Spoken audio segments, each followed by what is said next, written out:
Monsieur reste ici et Madame par ailleurs, d'Agnès de l'Estrade et Magali Dulin, aux éditions Kilowatt.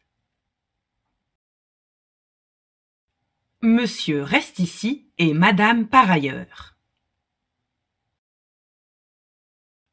Depuis que, clown dans un cirque, Monsieur reste ici a failli être écrasé par un éléphant, il ne sort plus de sa maison.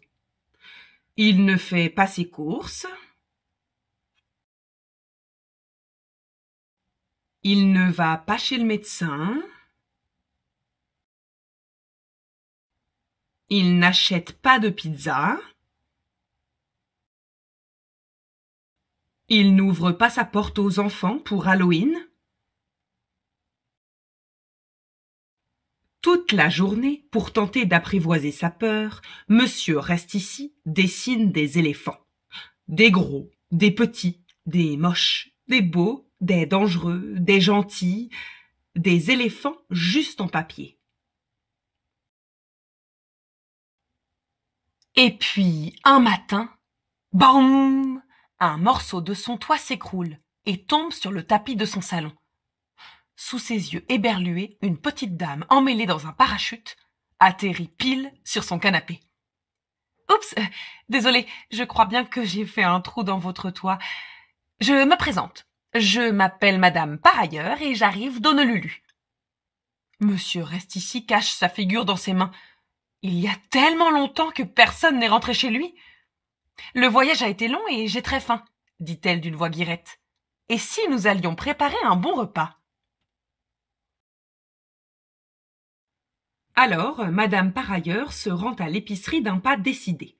Elle revient avec un poulet, des pommes de terre, un peu de persil, du parmesan et des poires. À table, Monsieur reste ici mange du bout des lèvres. Il ne veut pas vexer cette très gentille dame. Après ce bon repas, Madame par ailleurs commence à avoir sommeil. « Est-ce que je peux dormir chez vous cette nuit avant de repartir en voyage ?» Comme Monsieur reste ici est très poli, il accepte. Le lendemain matin, de bonne heure, Madame par ailleurs va acheter des croissants et des pains au chocolat. Puis elle déclare que le voyage l'appelle. « Je vous enverrai des cartes postales, comme ça vous verrez du pays. Qu'en dites-vous » Sans pouvoir prononcer une parole, Monsieur reste ici hoche la tête. Et Madame par ailleurs disparaît. Chaque jour, le facteur apporte une carte postale. Madame par ailleurs a tenu sa promesse. Ces cartes viennent du monde entier. Mais un matin, il découvre un papier sous sa porte. Le facteur étant souffrant, veuillez retirer votre courrier à la poste. Monsieur reste ici se met à trembler. Il devient tout blanc et la sueur coule dans son dos. Sortir? Jamais! Les jours passent. Monsieur reste ici pense aux cartes postales de Madame par ailleurs. Elle lui manque, c'est fou comme elle lui manque. Alors, il décide d'ouvrir sa porte. Il regarde à droite, à gauche, aucun éléphant à l'horizon. Alors, il marche jusqu'au portail. Le lendemain, il parvient à marcher dans la rue. Le lendemain du lendemain, il va au bout du chemin. Et le lendemain du lendemain du lendemain, il arrive enfin à la poste. Il récupère ses cartes postales et retourne chez lui en courant. Il a réussi. Sa bouche s'étire en sourire. Il tient les précieuses cartes dans sa main. Il les caresse du bout des doigts. Et puis un jour, on frappe à sa porte. Il ouvre et découvre Madame par ailleurs. Ses joues rougissent, son cœur bat très fort. Elle est revenue. « Alors, Monsieur reste ici, et quoi de neuf ?» Tout, il voudrait dire tout, tout a changé.